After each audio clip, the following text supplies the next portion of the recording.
ॐ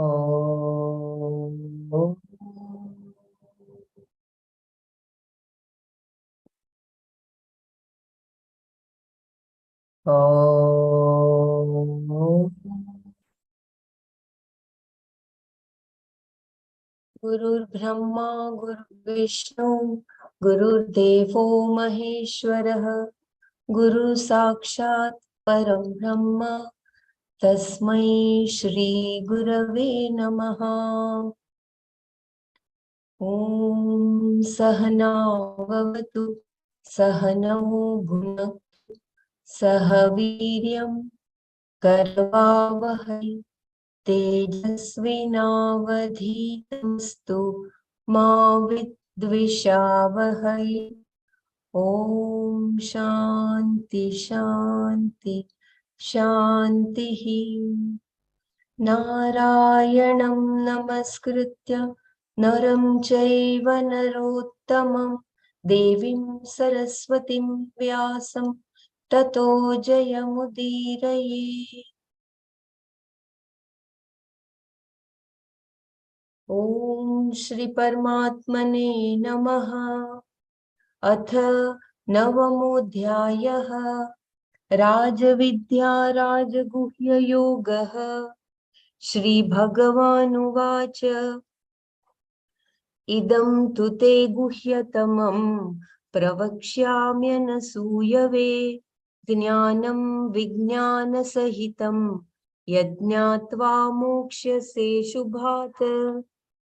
राजविद्या राजगुह्यं पवित्रमिदमुत्तमं प्रत्यक्षावगमं धर्म्यं सुसूखं कर्तुमव्ययम्। अश्रद्धधाना पुरुषा धर्मस्यास्य परन्तप अप्राप्य मां निवर्तन्ते मृत्युसंसारवर्त्मनि। मया तत्इदं सर्वं जगदव्यक्तमूर्तिना मत्स्थानि सर्वभूतानि न चाहं तेष्वस्थितः न च मत्स्थानि भूतानि पश्य मे योगमैश्वरम्। भूभृन्न च भूतस्थः ममात्मा भूतभावनः। यथाकाशस्थितो नित्यं वायु सर्वत्र गोमहान् तथा सर्वाणि भूतानि मत्स्थानि उपधारय। सर्वभूतानि कौन्तेय प्रकृतिं यान्ति मामिकाम् कल्पक्षये पुनस्तानि कल्पादौ विसृजाम्यहम्। प्रकृतिं स्वामवष्टभ्य विसृजामि पुनः पुनः भूतग्राममिमं कृत्स्नम् अवशं प्रकृतेर्वशात्। न च मां तानि कर्माणि निबध्नन्ति धनञ्जय। उदासीनवदासीनम् असक्तं तेषु कर्मसु मयाध्यक्षेण प्रकृतिः सूयते सचराचरम्। हेतुनानेन कौन्तेय जगद्विपरिवर्तते। अवजानन्ति मां मूढा मानुषीं तनुमाश्रितं परं भावमजानन्तः मम भूतमहेश्वरम्। मोघाशामोघकर्माणः मोघज्ञानाविचेतसः राक्षसीं मासुरीं चैव प्रकृतिं मोहिनीं श्रिताः। महात्मानस्तु मां पार्थ दैवीं प्रकृतिमाश्रिताः भजन्त्यनन्यमनसः ज्ञात्वा भूतादिमव्ययम् सततं कीर्तयन्तो मां यतन्तश्च दृढव्रताः नमस्यन्तश्च मां भक्त्या नित्ययुक्ता उपासते। ज्ञानयज्ञेन चाप्यन्ये यजन्तो मामुपासते एकत्वेन पृथक्त्वेन बहुधा विश्वतो मुखम्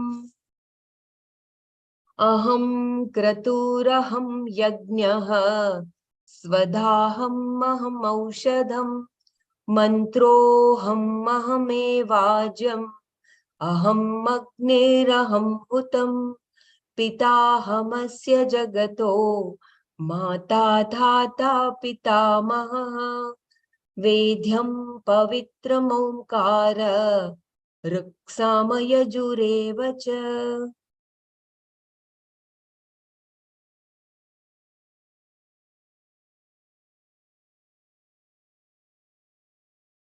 So we had seen yesterday Maya Dyakshena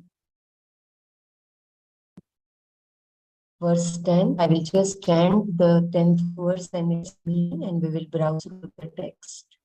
Maya Dyakshena Prakritihi Suyate Sacharacharam Hetuna Nena Kaunteya Jagat Viparivartate. Owing to me, the presiding presence, the Prakriti creates the world consisting of movables and immovables. Because of this reason, Arjuna, the world undergoes changes. Just a few major outline I will read quickly. Prakriti meaning the Prakriti Upada Jagat Suyate creates this world. Jagat consisting of things that move, chara, and things that do not move, achara. Chara and achara can refer to all types of sentient beings. Here, achara meaning stationary life forms like trees and plants, and chara, all life forms that move about. Or chara can mean sentient beings and achara insentient beings. When Bhagavan says Prakriti creates everything, there is a potential problem. If Prakriti creates everything, that means he has nothing to do with it. If Paramatma has nothing to do with this creation, then we have two realities, Atma, which performs no action, and Prakriti, which does everything. Then we must ask whether Prakriti is inert or sentient. If it is sentient, we have two sentient beings. And as we have seen, it is not possible to prove the existence of a second sentient being. There is only one source of consciousness. Everything else is an object of consciousness, anatma. Bhagavan here answers saying, with me as the presiding presence, Maya Adhyakshena, being blessed by me, Prakriti creates this entire Jagat that is made up of Chara and Chara. Prakriti Suyate Sacharacharam.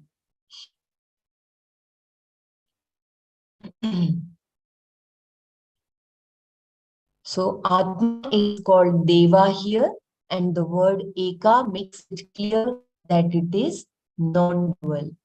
I will just read Shankara's quote of very important mantra here. Eko Devaha Sarva Bhuteshu Gudaha Sarva Vyapi Sarva Bhutantar Sarva Bhuta Antaratma Karmadyakshaha सर्व भूतादिवशः साक्षी चेत केवलो निर्गुणश्च. So beautiful. It is from Sveta Svataropnishat. I repeat this very important mantra. एको देवः सर्वभूतेषु गुडः सर्वव्यापी सर्वभूत अंतरात्मा कर्माध्यक्षः सर्वभूताधिवशः साक्षी चेता केवलो निर्गुणश्च. Atma is called Deva here, and the word Eka makes it clear that it is non-dual. A non-dual Parmeshwara is hidden in all beings, Sarva Bhuteshu Gudaha. It obtains in the buddhi of all beings, hidden in the sense that it is not available for perception, but because of which all perception takes place. Thereby, it is self-evident. The one who is not located in space, but is all-pervasive, Sarvavyapi, the inner self of all beings, Antaratma, and the one who presides over all action, whether it is the Lord's actions of creation, sustenance, and dissolution, or your action, whatever it may be. The one who blesses all the activities, yet himself performs no action, is Karmadyaksha. And he is Adhivasa, the basis of all beings, the one in whom they all have their existence. He is witness, Sakshi, the conscious being, Cheta. From the standpoint of what is witnessed, consciousness has the status of being a Sakshi, but itself does not perform the action of witnessing. And that is why it is said he alone is Kevala, meaning there is no second person. And he is free from all attributes nirguna. Because of this, because of my presiding over, my lending consciousness to it, the Prakriti itself is conscious. Because consciousness inheres in the Maya Upadhi, that Atma becomes Parameshwara, the one who does everything and knows everything, and therefore has Sarva Karitva and Sarva Gnatva. Blessed by this Atma alone, Prakriti creates everything.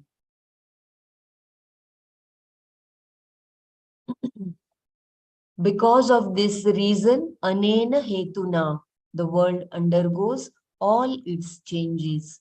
Jagata Viparivartate, the changes of creation and dissolution, and again changes within creation are all possible because of this alone. They are presided over by me. Therefore, Atma, as the Lord can say, I create, aham visrujami, and he can also say, I do not create. Then there was that example. I think it is very clear, right? I will just repeat still. Okay.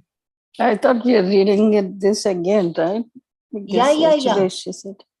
Okay. Yes, I am reading what we did yesterday and day before also.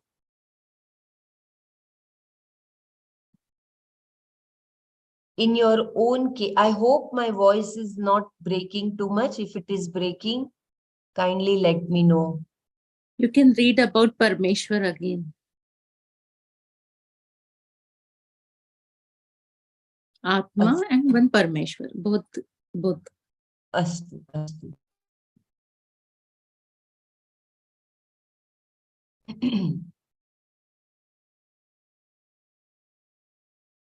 Atma is called Deva here, and the word Eka makes it clear that it is non-dual.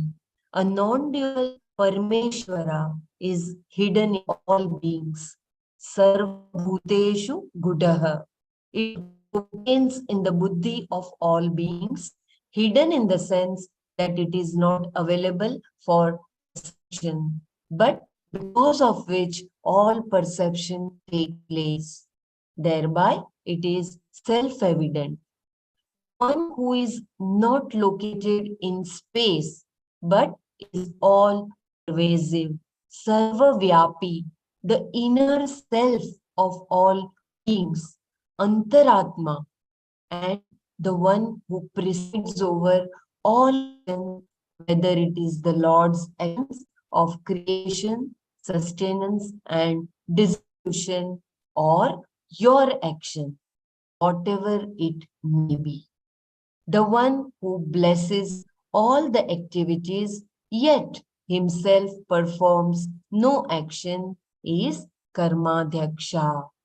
And he is Adhivasa, the basis of all beings, the one in whom they all have their existence.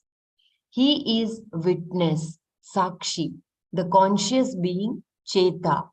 From the standpoint of what is witnessed, consciousness has the status of being a Sakshi, but itself does not perform the action of witnessing. And that is why it is said he alone is. Kevala meaning there is no second person, and he is free from all attributes, nirguna.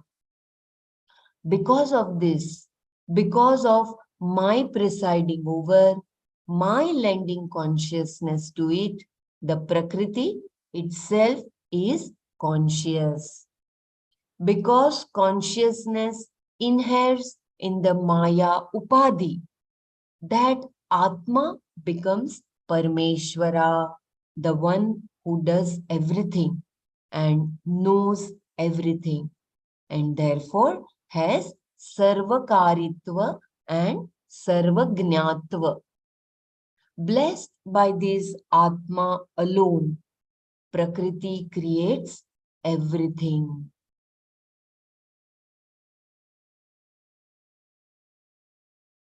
Because of this reason, anena hetuna, the world undergoes all its changes. Jagata viparivartate, the changes of creation and dissolution, and again changes within creation are all possible because of this alone. They are presided over by me. Therefore, Atma, as the Lord can say, I create, aham visrujami, and he can also say, I do not create. How? Look at this. In your own case, when the body is moving, the particular attribute of the body movement, is imputed to the one who resides in the body. That is the I. I am the one who is aware of this body and its movements. But upon this awarer, I superimpose the action of movement. We are not considering Atma as Sat Chit Ananda here.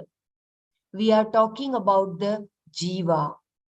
This simple Jiva seated inside this body does not perform any action, even though the actions done by the body are all attributed to the Jiva. This is similar to the statement a person riding in a car makes. Although he performs no action at all, he will impute the attribute of the moving car to himself and say, I did 60 miles an hour. Even if you become an Olympic runner, you cannot travel 60 miles an hour. This is the property of the car. Yet he says that he traveled 60 miles an hour. It is called aropa. You superimpose upon your own body a movement of 60 miles an hour, which belongs to the car. Similarly, when the physical body is running or walking, the action is superimposed upon the jiva. And then you say, I run, I walk. It is the same for Bhagavan, the Adhyaksha, the conscious being obtaining in the Prakriti makes the whole thing happen. The Prakriti aspect undergoes all the changes being blessed by the conscious being, Chetana Atma, and therefore Prakriti performs all these actions. When it is understood that the action of Prakriti is superimposed upon Atma and that without Atma, Prakriti itself cannot create, then you too can say, I create, Aham Visrujami. Then God's consciousness itself does not perform any action. You can say, I did not create. In my presence, Prakriti performs all the activities. Prakriti or Maya, of course, underwent all the changes.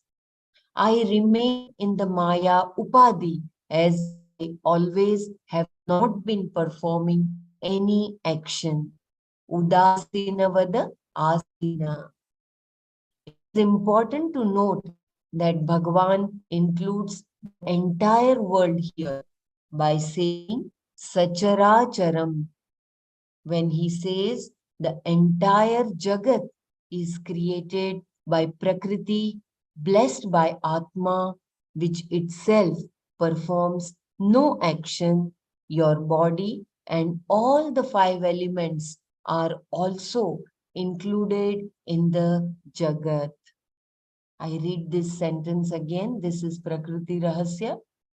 It is important to note that Bhagavan includes the entire world here by saying Sacharacharam. Sacharacharam means Chara Achara Jagat. When he says the entire Jagat is created by Prakriti, blessed by Atma, which itself performs no action, your body and all the five elements are also included in the Jagat. They are nothing but the product of Maya, blessed by consciousness. And the product of Maya is not away from Maya, which itself is not away from Atma. Therefore, there is nothing that is away from Sat Chit Ananda Atma. Let us come to your physical body.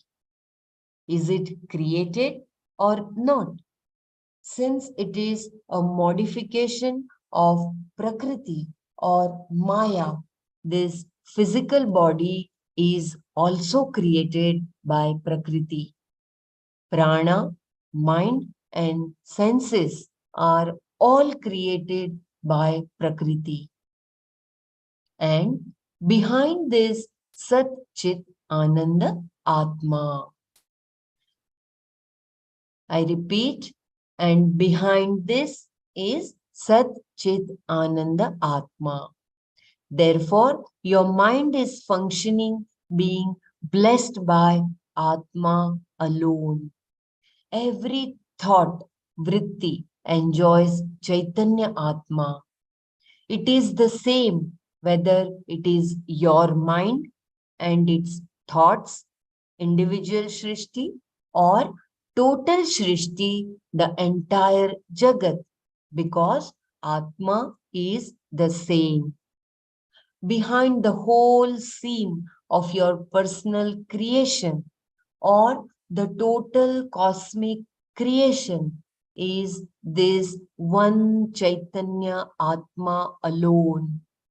Therefore, you too can say along with Bhagavan, blessed by me, Prakriti creates this world composed of movables and immovables. Maya adhyakshena prakritihi suyate sacharacharam. This is knowledge, jnana. I perform no action. In my presence alone, actions take place. The inert achetana itself cannot create, and consciousness, chetana, does not create. In between, there is the so-called creation. Thus, inert prakriti, blessed by the conscious being, Chaitanya Atma, becomes the cause for the entire creation. So beautiful is the Prakriti Rahasya. Thus, when Krishna says, I create, but at the same time, he says, I did not do it. It is exactly like the person seated in the car saying, I did 60 miles an hour, and then saying, no, I did not do it. In both the situations, the statements are made from the standpoint of Sat Chit Ananda Atma. You too can say, I thought, and immediately follow it up with, I did not think at all, etc. It is not denying your responsibility for your actions, because such denial requires that you accept an action and your doership as real. If you say, I am an agent, karta, then you cannot say that you did the action and at the same time deny that you are responsible. But suppose you have this understanding that you never really performed the action. Even when you perform the action, then when you say, I did the action and I never performed the action, you are revealing something. Bhagwan accepts the karma when he says, I create. But at the same time, he says, I did not do it. Exactly like the person seated in the car says, because I was seated in the car, I did 60 miles an hour. At the same time, I did not perform any action. Both are true. Similarly here, Atma, from the standpoint of the Upadhi, is a karta, and from its own standpoint, it is purely a blessing, a presence. The self is only presence of consciousness in which the mind becomes active and all actions take place.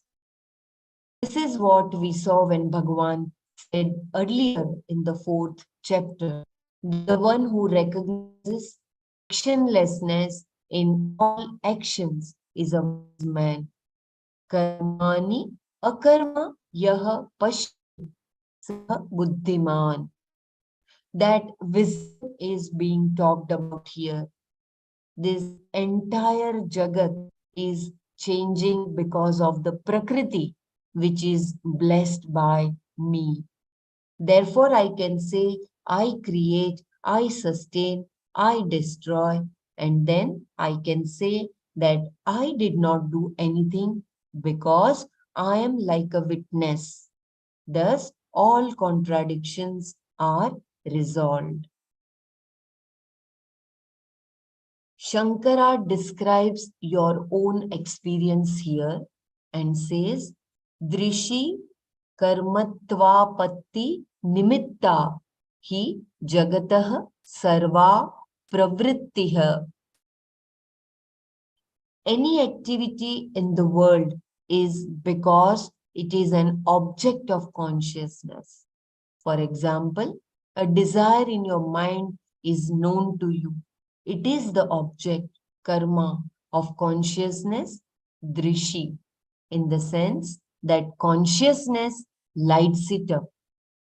It lights up any object even the ahankara, the desirer.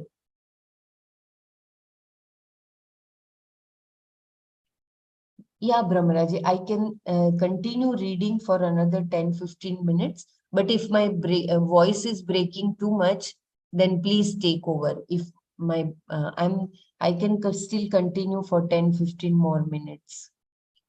But if my voice is breaking, then please.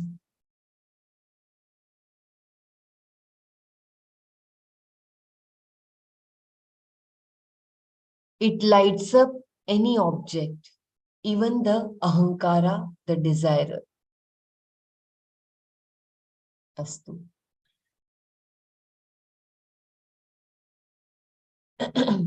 Then the action you do is also lighted up by the same Chaitanya. So, where is the possibility of an action, pravritti, without consciousness being there?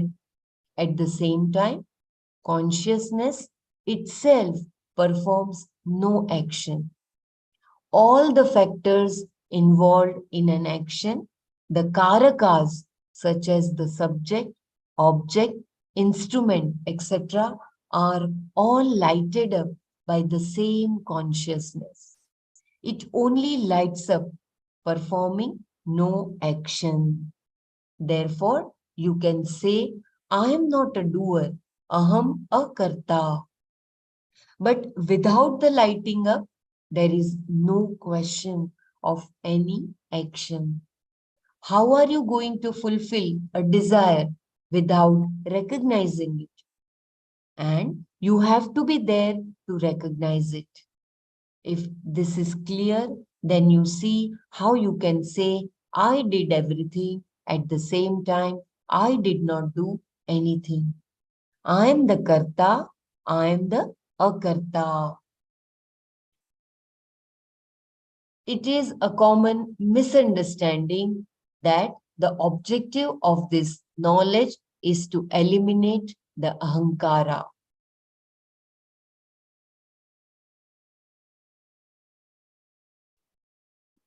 Then the question will naturally arise. If I eliminate the ego, ahankara, how will I engage in any pursuit? We do not eliminate the ego. We say the ego is Atma, but Atma is not the ego. This amounts to an elimination of ego because you think Atma is ego, which is not true. The ego appropriates to itself the status of being I, of being some kind of an independent being. In fact, it is a misappropriation which only brings in limitation and bondage. It is like losing $1 million job because of misappropriating some postage stamps. The ego, even though it has no sense of I, without the Atma, further appropriates to itself the body, mind, and senses, thereby becoming an entity which is limited. So we negate that and the ego becomes badhita.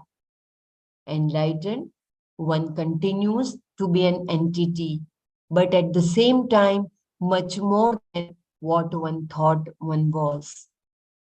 And thus, one can say that there is ahankara and also say that there is absence of ahankara. There is an agent who undertakes activity and there is no activity at all. Both are equally true.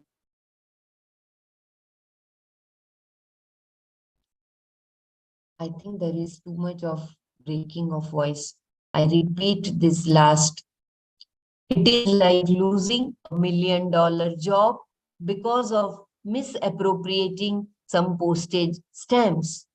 The ego, even though it has no sense of I without the Atma, further appropriates to itself the body, mind, and senses, thereby becoming an entity which is limited. So we negate that, and the ego becomes badhita. Enlightened, one continues to be an entity, but at the same time, much more than what one thought one was. And thus, one can say that there is ahankara and also say that there is absence of ahankara. There is an agent who undertakes activity and there is no activity at all. Both are equally true. So, ahankara is, ego is a part of Atma. But Atma is not ego, is not ahankara. So when you have the body, mind, intellect, you have that ahankara, you have that ego, and it is inside the Atma.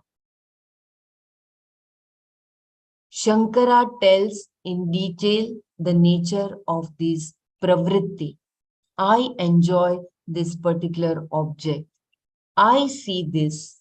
I hear this. I experience this pleasure. I undergo this pain.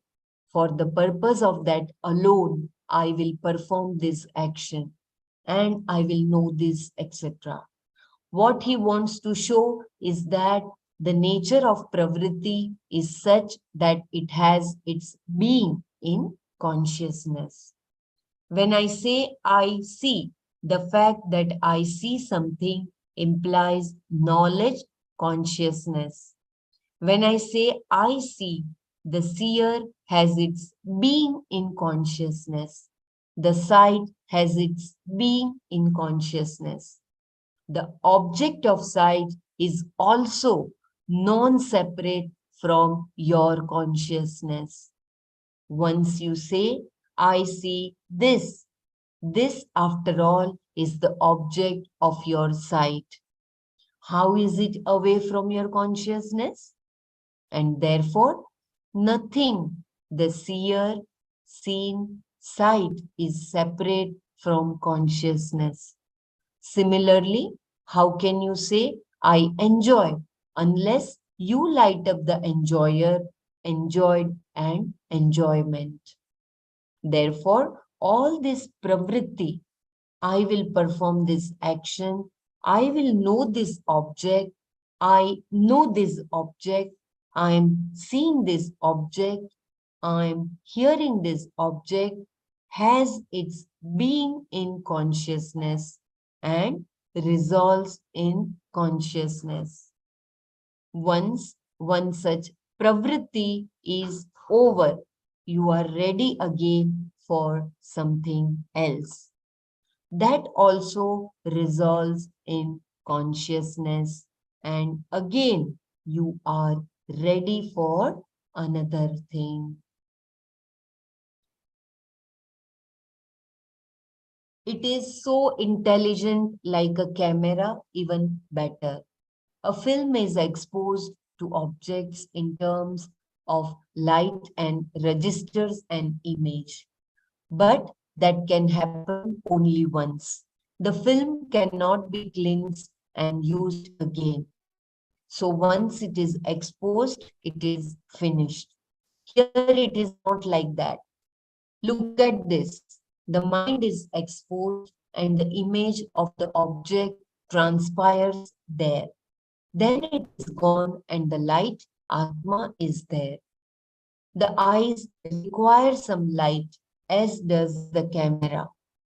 But here the light is from within. It lights up the object. Then it is over and ready for the next exposure. And another good thing about this mind is that it can store all the images in the memory so that you can recall them later. Then after a few days, some things get erased. If I ask you what you ate the day before yesterday, perhaps if you think it over, you will remember. But definitely not the day a month ago. This erasure is a wonderful thing. Otherwise, our heads will be full of lunches and dinners and varieties of things that we saw or read. But certain important things are always kept in memory. The memory is something amazing to me. How can it work unless it has capacity to destroy? But then it has the capacity to automatically remember certain things very clearly. Somehow it is all well organized. Therefore, consciousness lights up everything, including memory. Then, when it is over, when the mind is cleared, everything is resolved in consciousness. It has its being in consciousness. It has its resolution in consciousness. The end, Avagati, is a resolution in consciousness.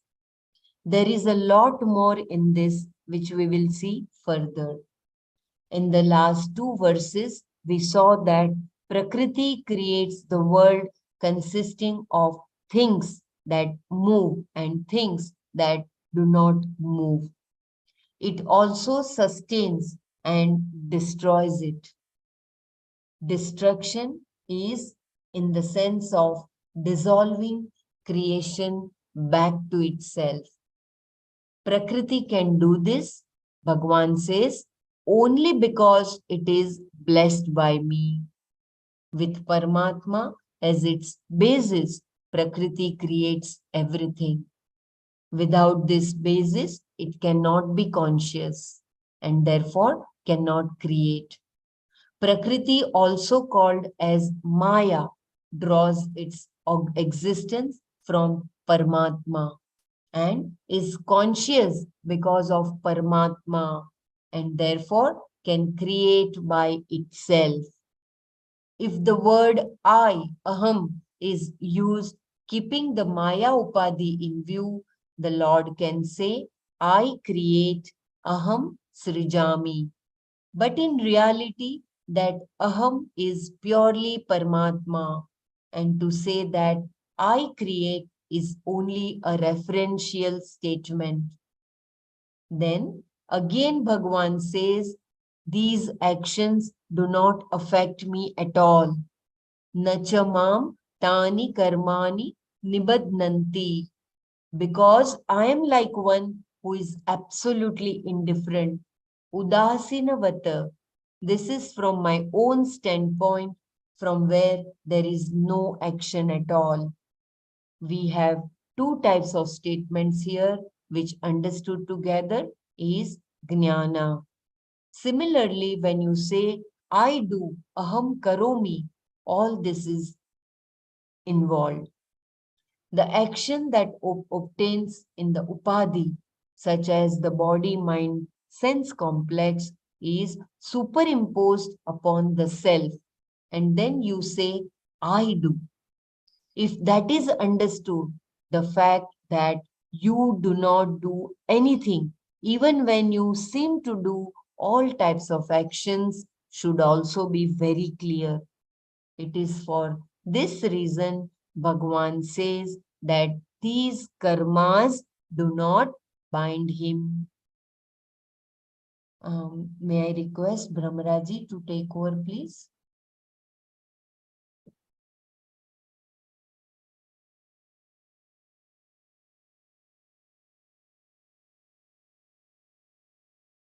Hari Om. Yes, I will take over, Bela. Yeah, okay. Dhanyavad.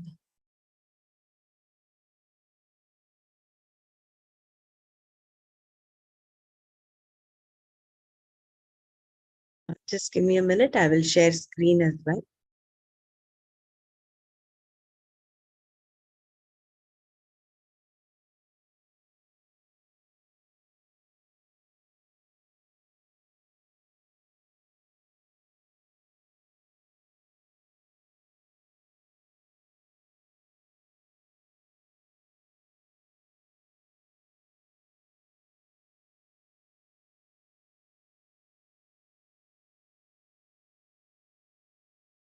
So till then.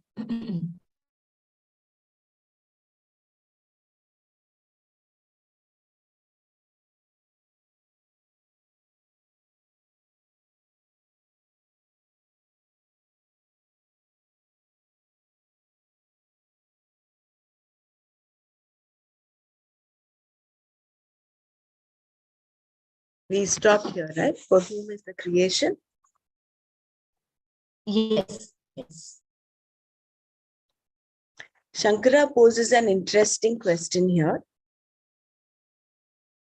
When the Lord has no connection to objects of enjoyment, and when there is no other conscious being to be an enjoyer, for what reason does he create the world? Is it for another? If the creation is for another enjoyer, we must first establish that there is another. Is there another? The mantra that Shankara quoted previously said that there is only one Lord, Eko Devaha, one conscious being concealed in all the beings, Sarva Bhuteshu Gudaha. This means, as we have seen earlier, that there is only one self, which by nature is conscious and happens to be this entire creation. There is no multiplicity here at all. Sarvam Brahmaiva Neha Nana Asti Kinchana. Even the Jagat is not a second thing because it is Mithya. This is what the Shruti says. Now, suppose you say there are many Atmas. Then we must ask, is the second Atma known to you or not? If you say there is a second Atma, you have to say it is known to you. How would another be known by Atma? If it is known, then we will ask whether it is known by Atma or Anatma. Suppose you say it is known by Atma.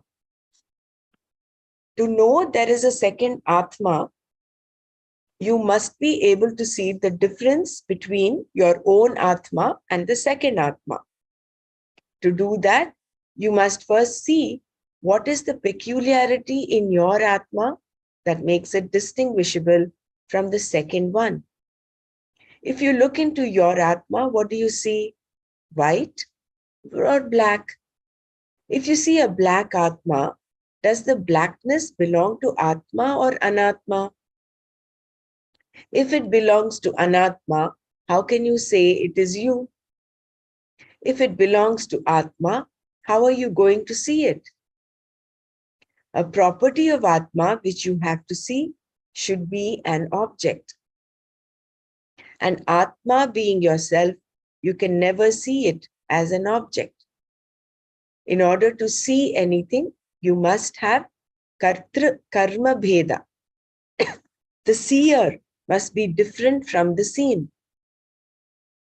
So, to look into any particular feature of Atma, you have to divide Atma into two, the seer Atma and the seen Atma.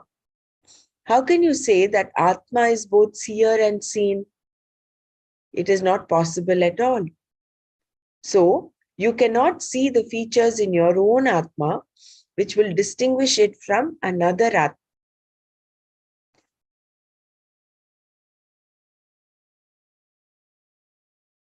Thus, the difference between one Atma and another cannot be known by Atma. I'm going to repeat this again. So the whole thing is coming down from how would another be known? If you say there is more than one Atma or there are several Atmas. If it is known, then we will ask whether it is known by Atma or Anatma. Suppose you say it is known by Atma.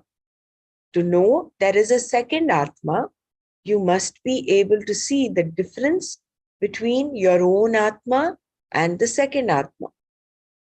To do that, you must first see what is the peculiarity in your Atma that makes it distinguishable from the second one. If you look into your own Atma, what do you see? White or black? If you see a black Atma, does the blackness belong to Atma or Anatma? If it belongs to Anatma, how can you say it is you? If it belongs to Atma, how are you going to see it? A property of Atma, which you have to see, should be an object. And Atma being yourself, you can never see it as an object. In order to see anything, you must have Kartra Karma Bheda. The seer must be different from the seen. So, to look into any particular feature of Atma, you have to divide Atma into two, the seer Atma and the seen Atma. And how can you say that Atma is both seer and seen? It is not possible at all. So, you cannot see the features in your own Atma which will distinguish it from another Atma. Thus, the difference between one Atma and another cannot be known by Atma. Can it be known by Anatma? Then you have to say it is known by Anatma. But Anatma is inert, Jada. It is something that I see. Being inert, Anatma cannot see anything at all. Therefore, this difference is not seen by either Atma or Anatma. If it is not seen, you cannot prove there is another Atma. Then Shankara probes this further, assuming for the sake of argument that this difference exists. Is it different or non-different from Atma? If you say it is not identical with Atma, it becomes a property, a dharma of Atma, which is Anatma. If you say it is identical with Atma, then we have the same problem of establishing how you are seeing it. There is no pramana for it because Atma cannot see its own features. It does not have that kind of subject-object division. So, repeating it again, Shankara probes this further, assuming for the sake of argument that this difference exists. Is it different or non-different from Atma? If you say it is not identical with Atma, then it becomes a property, a dharma of Atma, which is Anatma. If you say it is identical with Atma, then we have the same problem of establishing how you are seeing it. There is no pramana for it because an Atma cannot see its own features. It does not have that kind of subject-object division. Like the seer-seen division is not there for Atma. To summarize, if there are many Atmas, we must be able to distinguish one from the other. And to do that, we must be able to establish differences among them. In order to establish the differences, first you must see your Atma having this feature and another Atma having other features. Unless you have established the differences between Atmas, you cannot establish the multiplicity of Atma. So unless you've established the differences between Atmas, you cannot establish the multiplicities of Atma. Because there is no difference between one Atma and the other, you cannot make out that difference. There is only one Atma. If your Atma is Satchit Ananda, then what about the other Atma?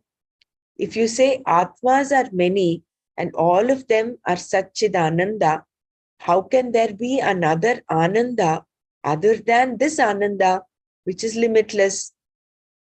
If one Satchit Ananda Atma is limitless, where is the possibility of another limitless Atma? There is no second limitlessness.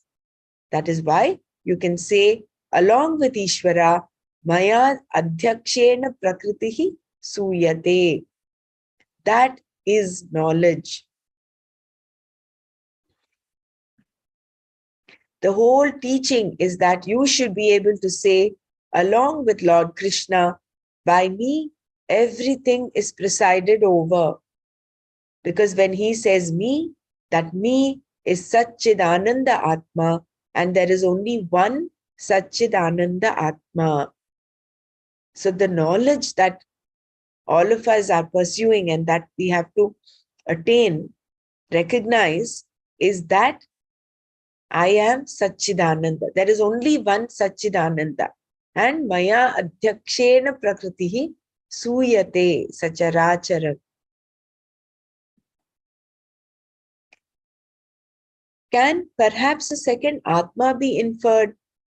Even though you do not see Atma, one may argue that you can infer it because a person responds when you talk to him. You are not inferring Atma.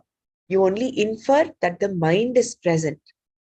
You never confront another Atma. You confront the body, which is Anatma, or even the thought perhaps by presumption. But the other person is confronting the same thought. Therefore, neither you nor he confronts Atma. Since it can never be confronted, you cannot know another Atma to count as a second. Unless there is an enjoyer, there is no necessity for a creation. When you create something, either you should enjoy it or someone else should enjoy it. We have just seen that there is only one Chaitana Atma. Therefore, no other Atma is available to be an enjoyer. Then, who enjoys this world?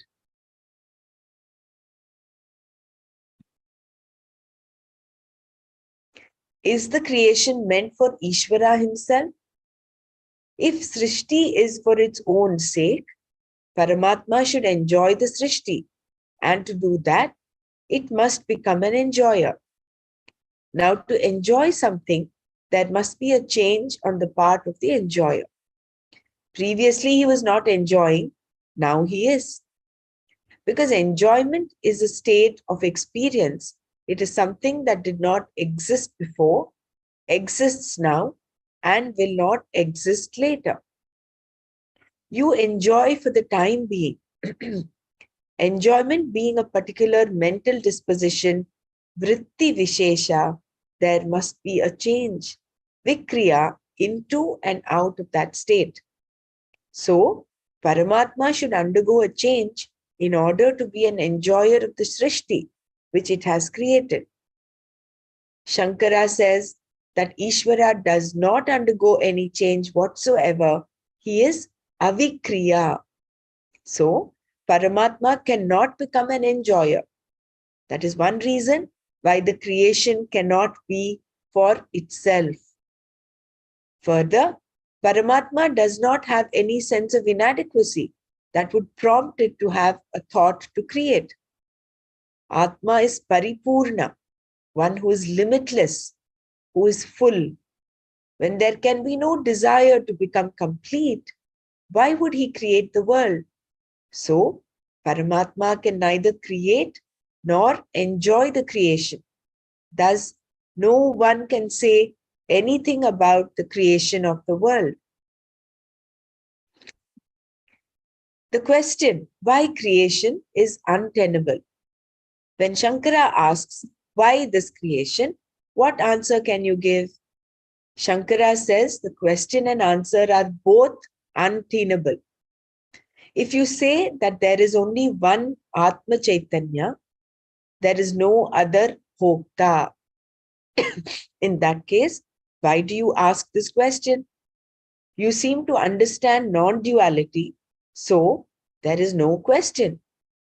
If you understand that only one Chaitanya Atma exists, there is no real Srishti for any purpose, and the question, why is there a creation, is untenable.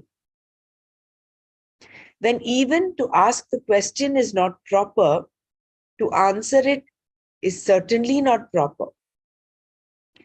Shruti herself expects this. Elsewhere she says, Ko adha veda ka iha pravochat kuta ajata kuta iyam visrishtihi. This is from the Nasadiya Sutta in the Rig Veda.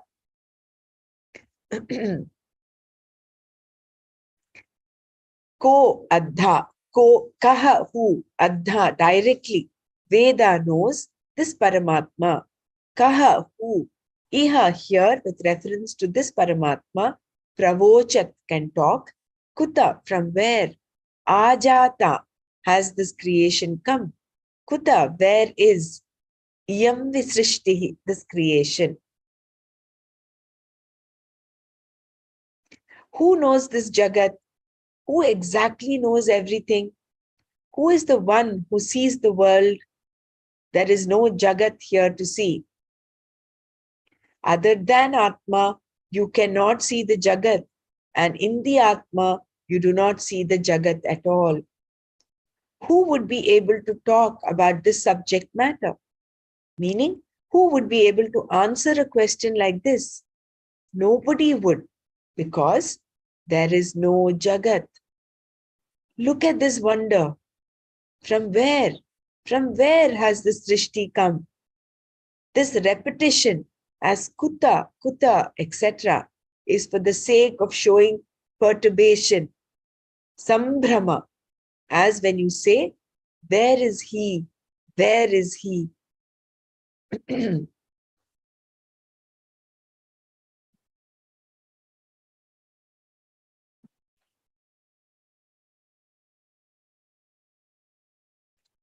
This is actually very interesting. So I think the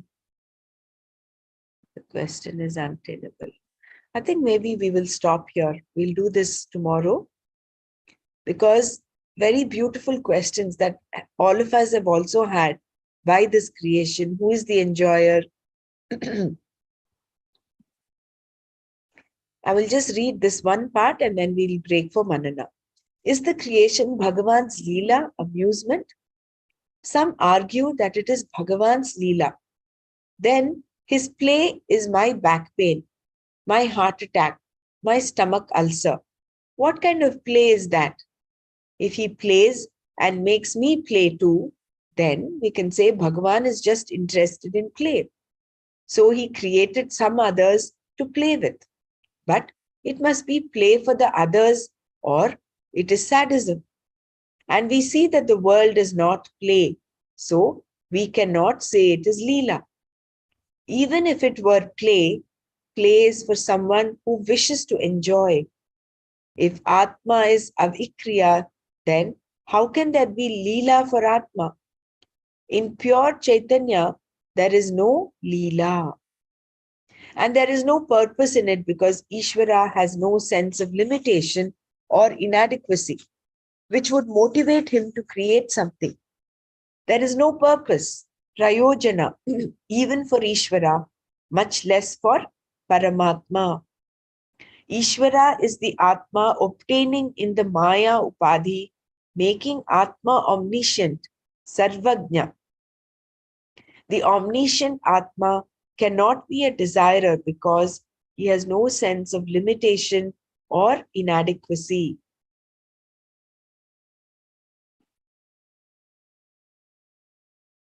So we'll do this when creation is impossible. How do we account for it tomorrow?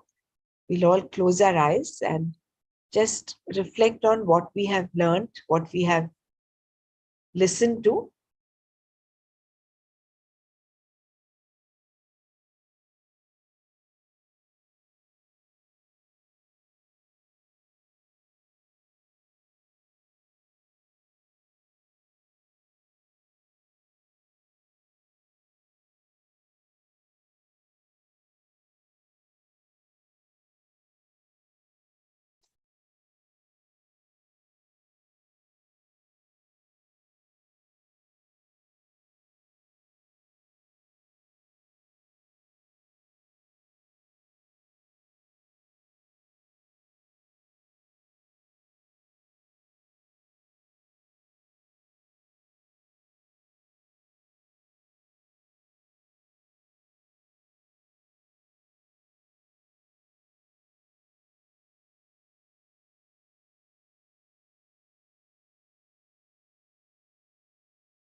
Jai Gurudev. So the shloka we were learning about is Maya Dhyakshena Prakritihi Suyate Sacharacharam Hetuna Nena Kaunteya Jagat Viparivartate. Owing to me, the presiding presence, the Prakriti creates the world consisting of movables and immovables. Because of this reason, Arjuna, the world undergoes changes.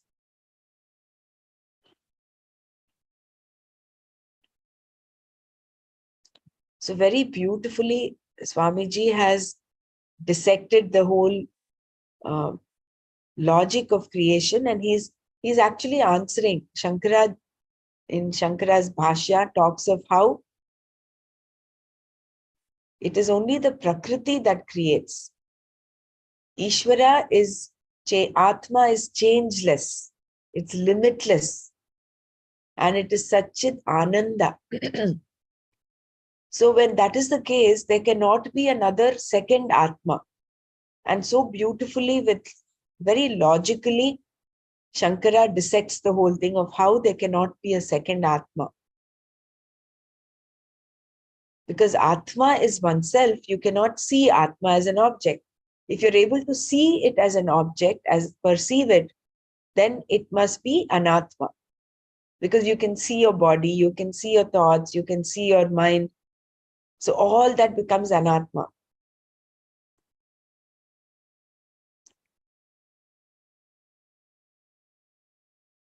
And in order for a second Atma to be, there has to be a difference between this Atma and the other Atma.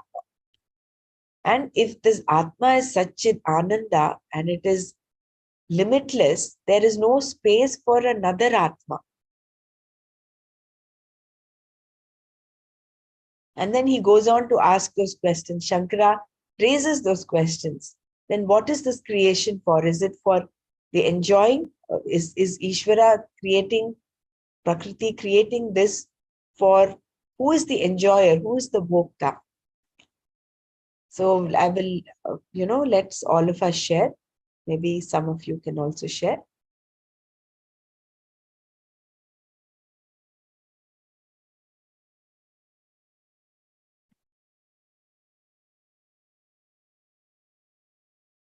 This particular verse and this explanation that Swamiji has given along with Shankara's Bhashya is so relevant, and it is so basic and fundamental to the question, why the creation?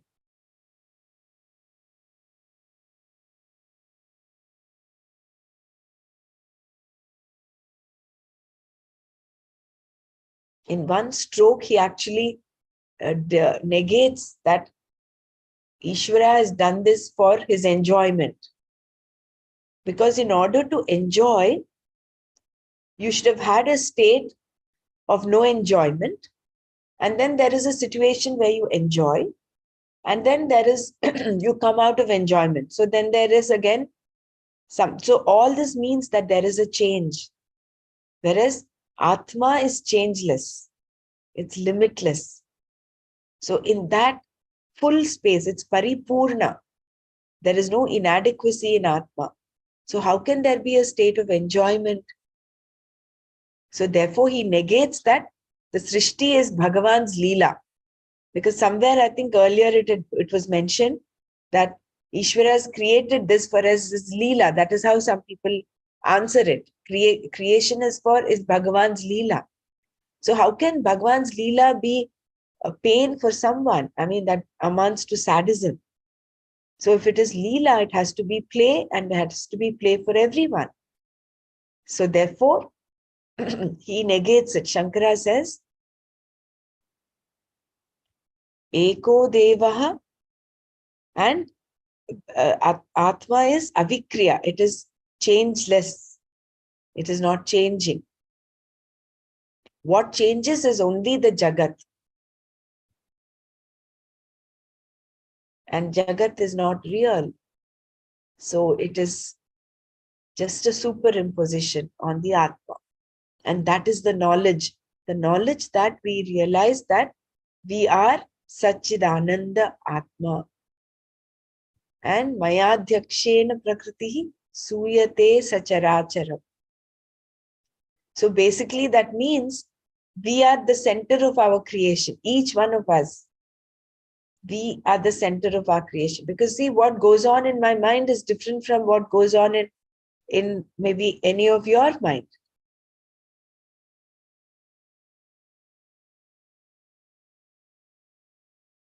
But then all of this put together, the sum total of all this is nothing but Maya, and it's nothing but an illusion.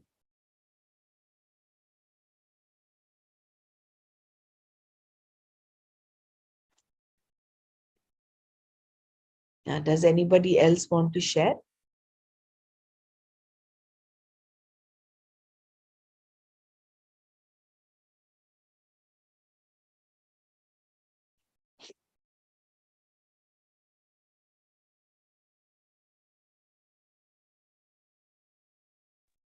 Just a small, tiny thought that came to me. Gurudev says that consciousness is a play and display. Sorry, life is a play and display of our consciousness. Isn't that what he said? So Correct. in that way, it is the Leela of our own creation, our own consciousness. See, there is only one consciousness, no? Yeah. I mean, what I meant is the mind, the Maya Janika mind. Yeah. Thank you. That's so beautiful, no? I think some time back we had a question, what is knowledge? What is this jnana that we talk? I think Dr. Mara had asked when we were doing Atma Bodh.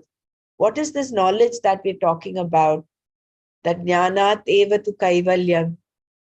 That is the knowledge that we are, that advitiya, that Satchid Ananda Atma. And that requires us to do abhyasa and be in a state of vairagya. Abhyasena tu kaunteya vairagyena cha grihyate. Which takes us back to chapter 6. So if anybody else wants to share here in chapter 9, please go ahead. Otherwise, we'll move to chapter 6.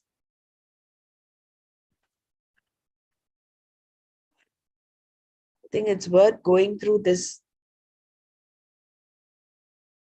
explanation that Swamiji has given about creation.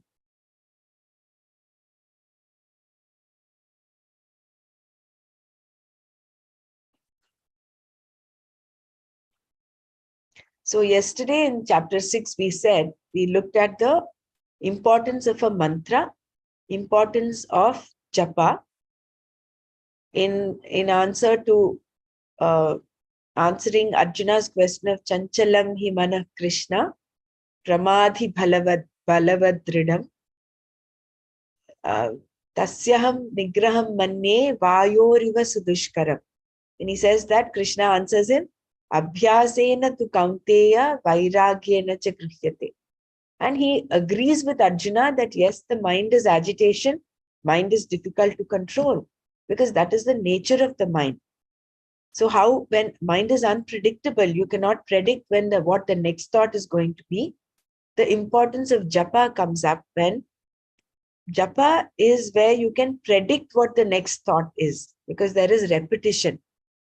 And therefore, everybody has japa. A grihastha, a brahmachari, a vanaprastha, also a sannyasi. So the japa is such an important tool for having a say on our mind. So we'll just go there. So when you're the usefulness of a mantra is what we saw yesterday. And it is common to all traditions.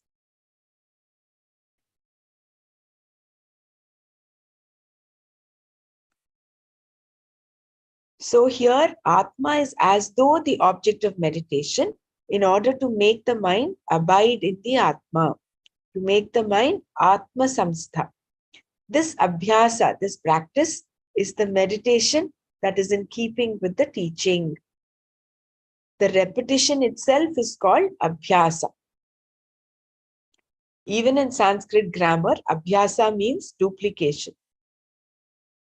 Because of this abhyasa, you learn the ways of the mind.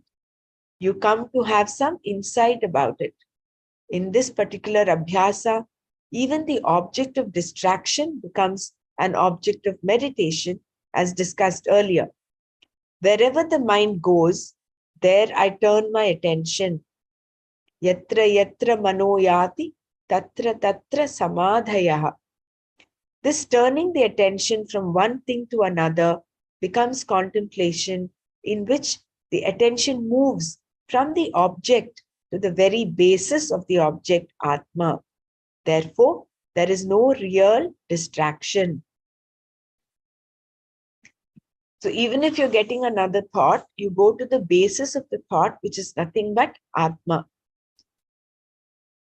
Thought is Atma, but Atma is not the thought. Therefore, when we contemplate on that, then there is no real distraction. Contemplation is appreciation of a fact. In this way, the distance between the thought and the self becomes very clear.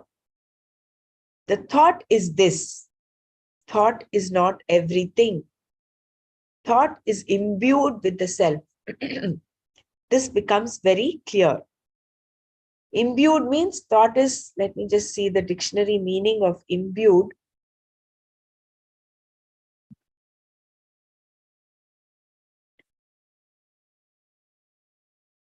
Imbued means inspire or permeate with.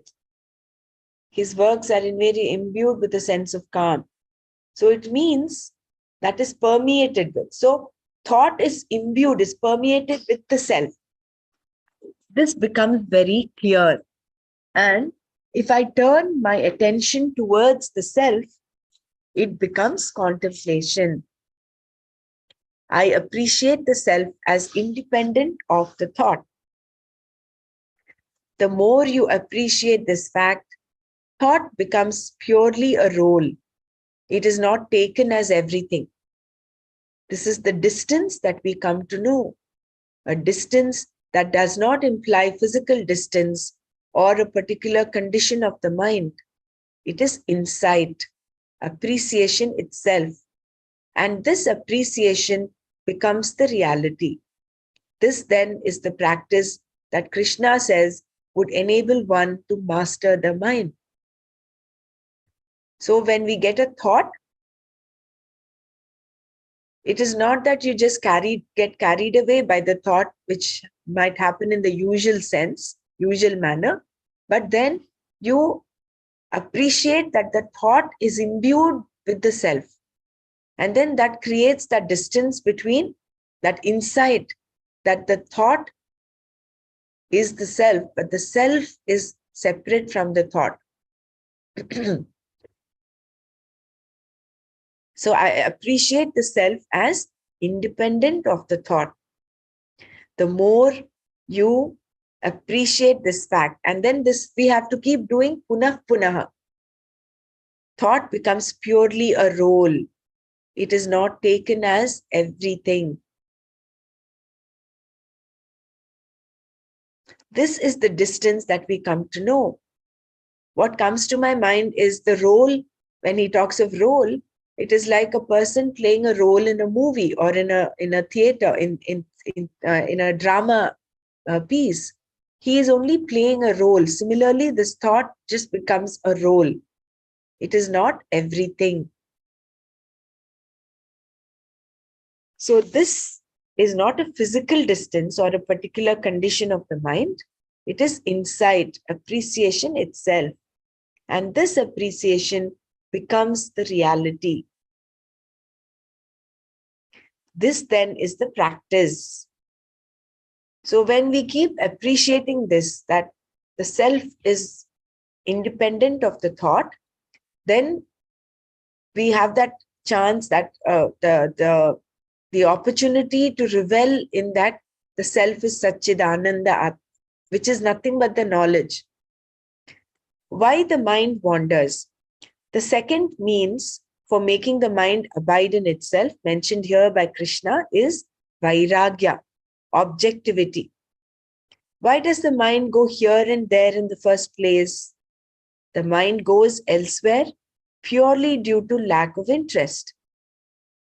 The nature of the mind is to go wherever there is some kick, wherever there is something more interesting.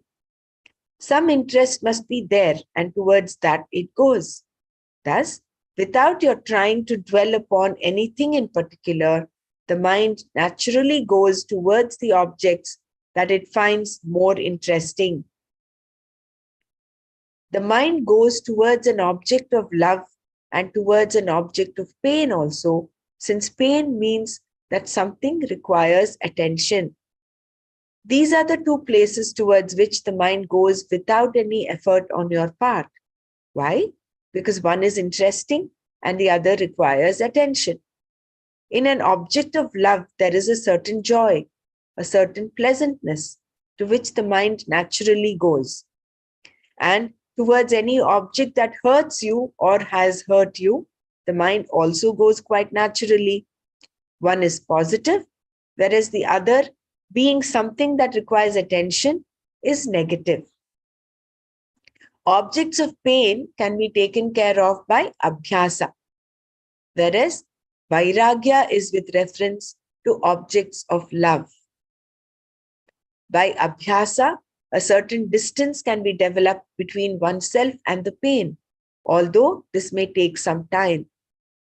Vairagya is mentioned here separately because the source of all desires for happiness and security is what we call Shobhana Dhyasa, meaning that you superimpose certain attributes upon various objects in the world and then think that these will bring you happiness and security. That a particular object is going to make me more secure is one such attribute. Or by achieving this or that, I'm going to be different. I'm going to be somebody. I'm going to be acceptable to myself and to others. First to others and thereby to myself. So here, Swamiji is very clearly distinguishing between what abhyasa is and what vairagya is. These are the two golden keys that Bhagavan has given Arjuna in order to have a say on his mind, which is wandering. In order to have a control over his mind, these are the two things, right? So I think before proceeding further, we'll stop. We have 3 minutes. It's good for us to reflect on this and come up with our own understanding of what abhyasa is and what vairagya is. Yeah. So let's just close our eyes.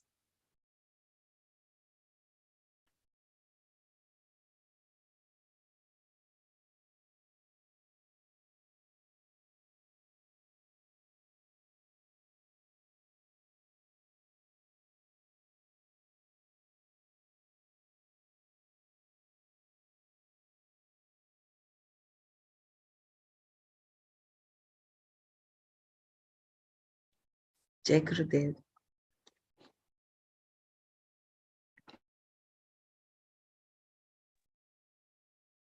So can we share our understanding of what abhyasa is? Why abhyasa is required and what is abhyasa?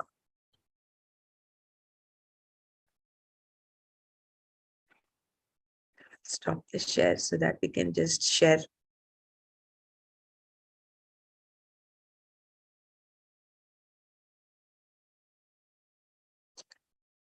Japa is one such abhyasa where you continuously chant the mantra so that there is you can predict what the next thought is, rather than letting the mind go astray, like let any thought come. So japa is one abhyasa.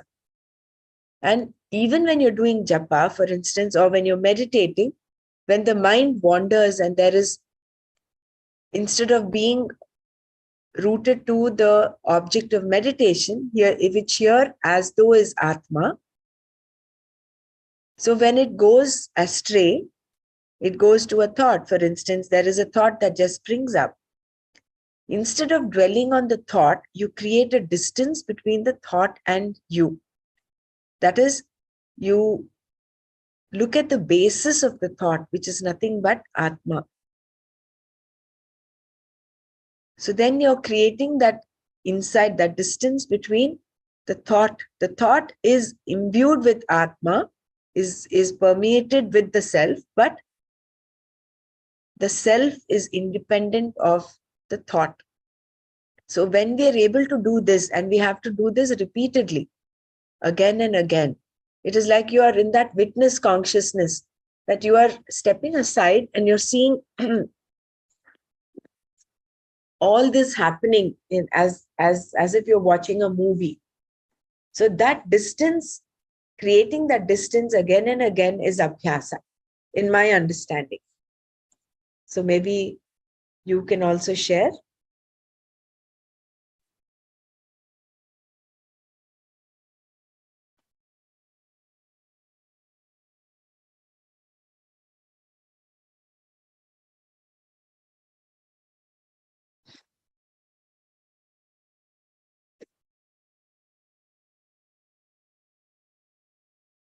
And what is Vairagya? Vairagya is with respect to objects that we love. So Abhyasa is for objects that cause pain, you create a distance. Whereas Vairagya is required for objects that we love. That is, we tend to superimpose, if I get this, I will be happy.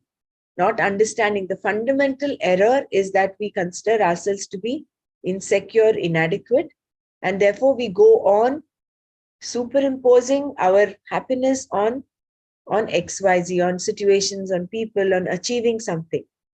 So that is the Shobhana Dhyasa, which is the superimposition. So Vairagya is understanding that it is not the object that gives us happiness, and creating that distance between. Understanding this, I wouldn't say creating a distance. Yeah.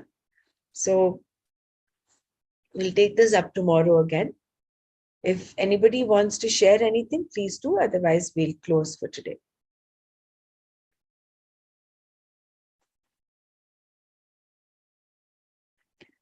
Om Loka Samasta Sukhino Bhavantu.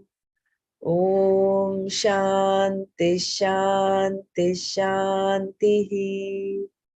Om Tat Sat Shri Krishnarpanamastu. Jai Gurudev.